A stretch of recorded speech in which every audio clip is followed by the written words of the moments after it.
Last government అసలు ఇటువంటి దాని ఏమంటారు యాక్ట్లను కూడా చదువుకోకుండా ఎంత గుడ్డిగా ఇటువంటి జీవోలు ఇష్యూ చేసిందని చెప్పడానికి ఇది ఒక తార్కాణంగా మనం భావించవచ్చు. ఎందుకంటే యాక్చువల్ గా వీళ్ళని గ్రామ వార్డు మహిళా సంరక్షణ కార్యదర్శుల కింద ఇందాక సభ్యులు చెప్పినట్టుగా జీవో నెంబర్ MS నెంబర్ 129 ప్రకారం 2019లో వీళ్ళు నియమించడం జరిగింది అధ్యక్ష. ఓవరాల్ గా చూస్తే అధ్యక్ష వీళ్ళు 15,000 మంది రిక్రూట్మెంట్ చేస్తే అధ్యక్ష దగ్గర 13,815 మంది మహిళా సంరక్షణ కార్యదర్శుల కింద పనిచేసే పరిస్థితి ఉంది అధ్యక్ష. అందులో సుమారుగా 1,189 ఆటోమేటిక్ ఇంకా ఖాళీలు ఉన్నాయి అధ్యక్ష. అయితే 13,815 మందికి అధ్యక్ష 2021కి వచ్చేసరికి మళ్ళా జీవో నెంబర్ 60 ప్రకారం చేసుకుని వాళ్ళని ఒక మహిళా రక్షణ కార్యదర్శుల కింద వార్డు లేక గ్రామ మహిళా రక్షణ కార్యదర్శుల కింద మార్చి వాళ్ళకి ఒక సెపరేట్ జాబ్ చార్ట్ ఇచ్చారు అధ్యక్ష. జాబ్ చార్ట్ లో కూడా అధ్యక్ష చూస్తే పోలీస్ డిపార్ట్మెంట్ ఇందాక కోన రవికుమార్ గారి సభ్యులు చెప్పినట్టుగా ఒక చీఫ్ సెక్రటరీకి ఎన్ని బాధ్యతలు ఉంటాయి అన్ని బాధ్యతలు కూడా ఒక గ్రామ మహిళా సంరక్షణ కార్యదర్శికి అప్పచెప్పడం అనేది చూస్తేనే అధ్యక్ష లాస్ట్ గవర్నమెంట్ తాలూకు అవివేకం అనేది చాలా క్లియర్ గా అర్థమవుతుంది అధ్యక్ష. ఎందుకంటే అధ్యక్ష ఈ రోజు మనం ఇక్కడ చూసుకుంటే అధ్యక్ష పోలీస్ డిపార్ట్మెంట్ లో ఒక ఉద్యోగం సాధించాలంటే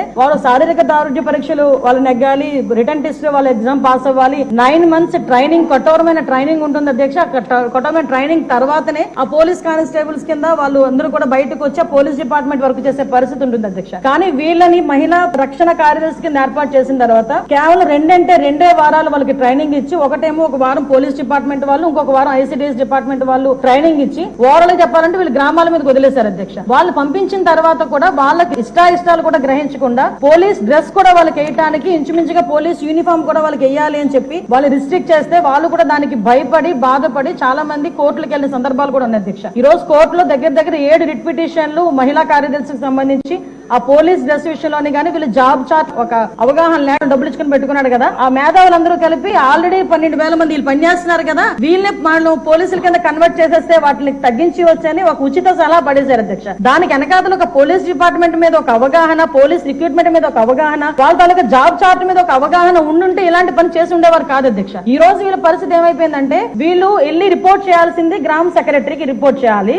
వీళ్ళు అడ్మినిస్ట్రేటివ్ పవర్స్ ఎక్కడ ఉంటాయంటే పోలీస్ డిపార్ట్మెంట్ దగ్గర ఉంటాయి. వీళ్ళకి జీతం ఇచ్చేదేమో MPDO, లీవ్ ఇచ్చేదేమో MPDO, మళ్ళా తిరిగి ఒకవేళ ట్రాన్స్ఫర్ అవ్వాలంటే డిపార్ట్మెంట్ కలెక్టర్ దగ్గరికి వెళ్ళాలి అధ్యక్ష. అంటే వీళ్ళకి సంబంధించి ఒక అథారిటేటివ్ ఆఫీసర్ ఒకరు కూడా లేక ఇన్ని డిపార్ట్మెంట్స్ తో పోనీ పైకి వచ్చిన తర్వాత పని చేద్దామంటే వీళ్ళు తాలూకా అంటే పైచి ఎంత పెరిగిపోయిందంటే లాస్ట్ గవర్నమెంట్ కి వీళ్ళ చేతే తక్కువ జీతాలు ఇచ్చి ఎక్కువ పని చేయించుకుందామని క్రైమ్ ఆఫ్ అఫెన్స్ దగ్గర కూడా కాపాడడానికి కూడా వీళ్ళు తీసుకెళ్లాలంట. నాన్ బెయిలబుల్ వారెంట్లకు సంబంధించి వీళ్ళు సపోర్ట్ చేయాలంట. అక్కడికి వెళ్లి మహిళా సంరక్షణ కార్యదర్శుల కింద మహిళా రక్షణ కార్యదర్శుల కింద అక్కడ ఉన్న అవగాహన కల్పించడం లేకపోతే ICDS సంబంధించి ఏదైనా మిడ్ డే మీల్స్ చూడడం అంతవరకు ఓకే. ఆఖరికి పోలీస్ డిపార్ట్మెంట్ కి వాళ్ళ ఇన్వెస్టిగేషన్ లోని కూడా వీళ్ళు హెల్ప్ తీసుకుని చేసుకునే పరిస్థితి కనిపించింది. లాస్ట్ గవర్నమెంట్ లో చాలా మంది మాతోనే మొరపెట్టుకున్నారు అధ్యక్ష. మేము ప్రతిపక్షంలో ఉండేటప్పుడు పోరాటాలు చేసేటప్పుడు మమ్మల్ని ఆపడానికి ఈ మహిళా కానిస్టేబుల్ తో పాటు మహిళా పోలీసులు కూడా పంపించేవారు. మేము అడిగేవాళ్ళం మీరెవరమ్మా మహిళా పోలీసా మహిళా కానిస్టేబుల్ అంటే మహిళా పోలీస్ అండి అని. ఇందులో విషయం ఏంటంటే అధ్యక్ష చాలా మంది ఏస్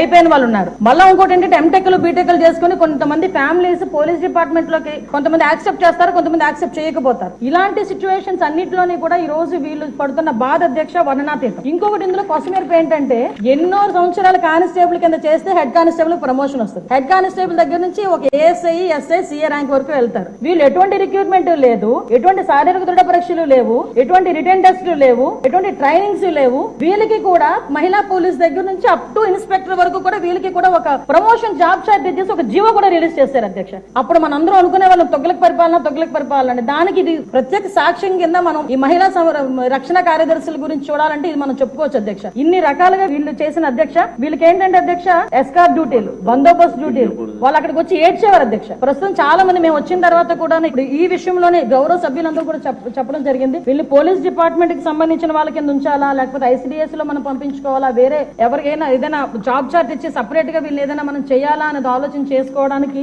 ఒక సుదీర్ఘమైన చర్చ అయితే జరగాలి అధ్యక్ష. మేము చర్చిస్తాం అధ్యక్ష. నా అప్పీల్ ఏంటంటే ఇక్కడ గౌరవ సభ్యులందరూ ఉన్నారు, గౌరవ సభ్యులందరూ కూడా ఈ విషయంలోనే మనందరికీ కూడా అవగాహన ఉంది. ఈ గౌరవ సభ్యులందరూ కూడా ఈ విషయంలో ఈ మహిళా కార్యదర్శుల విషయంలో మనం ఏం చేస్తే వాళ్ళ సేవలు వినియోగించుకునేటట్టుగా ఉంటుందో గౌరవ సభ్యులు ఎవరైనా లిఖిత పూర్వకంగా మాకు సూచనలు సలహాలు ఇచ్చినా దాన్ని బేస్ చేసుకుని అదేవిధంగా మనం డిపార్ట్మెంట్ వాళ్ళతో కూడా చర్చించి దీని మీద నిర్ణయం తీసుకుని యాజ్ ఎర్లీ యాజ్ పాసిబుల్ మహిళా సంరక్షణ కార్యదర్శులకి ఒక జాబ్ చార్ట్ ఇస్తామని చెప్పి మీ ద్వారా సభకు తెలియజేసుకుంటున్నాను అధ్యక్ష.